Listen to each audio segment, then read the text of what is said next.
Do you find you're not progressing as fast as you would like on the drums? Do you want to get more improvement for the same amount of practice time? Well, in today's video, I'm going to share with you 5 common mistakes I see beginner drummers do and how to avoid them. The biggest mistake I've seen over the years, and I did this too when I first started, is practicing too fast. We've all been told time and time again to practice slow. And it's easy to go, yeah, but I do practice slow. But really, there is slow and then there's slow. When I sit down to learn a groove or drum solo for the very first time, I will sit down and go through incredibly slow, note by note, and it's not even really in time.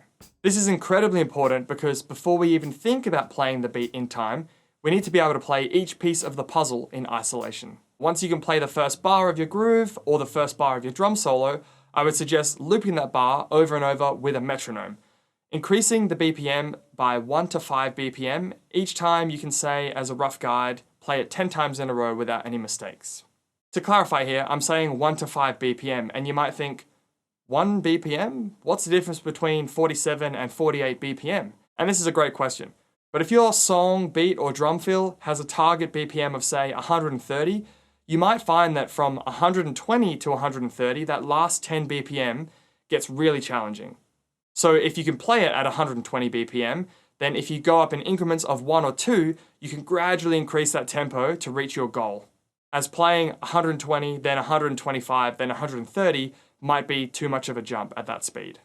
The second mistake I see drummers do is thinking they have to practice for hours and hours to get anywhere.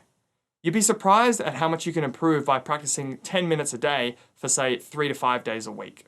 I always say little and often will always beat cramming. You will always be better off doing consistent, shorter, more frequent practice sessions than cramming 1 hour right before your drum lesson. Our brains need repetition to learn new tasks. So even doing say 5 to 10 minutes of drumming every day can result in some massive improvements over a year of drumming. Number 3 ties in with the previous 2, and that's moving on to the next section before you've mastered the current one. It's very common that people will play the beat once or twice at the goal tempo and say, yep, great, moving on. But this is what separates the amateurs from the professionals. I've used this quote before in another video, but it's just such a good one, and that's, an amateur practices until they can get it right, but a professional practices until they can't get it wrong. So when you can play the beat or passage of music correctly at the goal tempo, play it again and again, just to let your muscle memory get a good hold of that piece of music.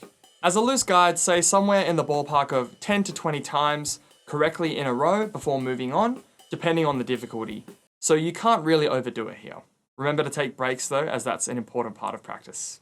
At the same time though, we don't want to get stuck practicing one thing for forever, so when you feel that you've got something under your belt and you're playing it consistently with good accuracy, technique, and sound, then it's probably time to move on.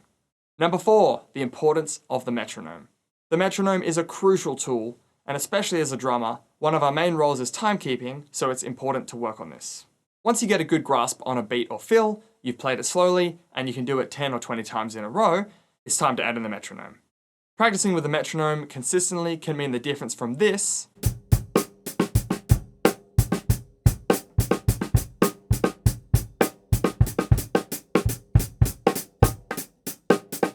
to this.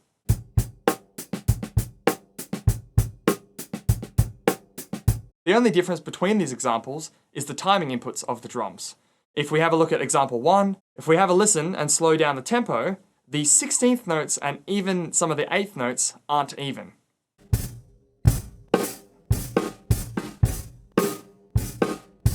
Now if we compare this to number 2, although I'm not perfect, we can see there is a lot more consistency here and the timings and subdivisions are a lot more accurate.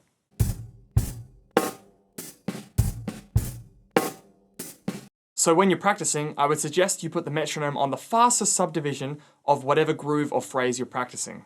So for example, if you're practicing an 8th note beat, but it does have some 16th note ghost notes, then I would suggest putting on the metronome on 16ths and lining up the whole beat to the metronome. Start slow and gradually get faster as you feel you're getting a good level of consistency and accuracy with your beat. And mistake number 5 is taking the drums too seriously. We have to remember that at the end of the day, we're very incredibly lucky to be able to play this amazing instrument, and to just have fun making music on the drums and performing with other people. It's easy to just do the homework that your music teacher gives you and really get into drumming books, rudiments, and exercises, and all this stuff is incredibly important too. But don't forget that these are all tools to help you develop the skills to be able to play musically on the drums.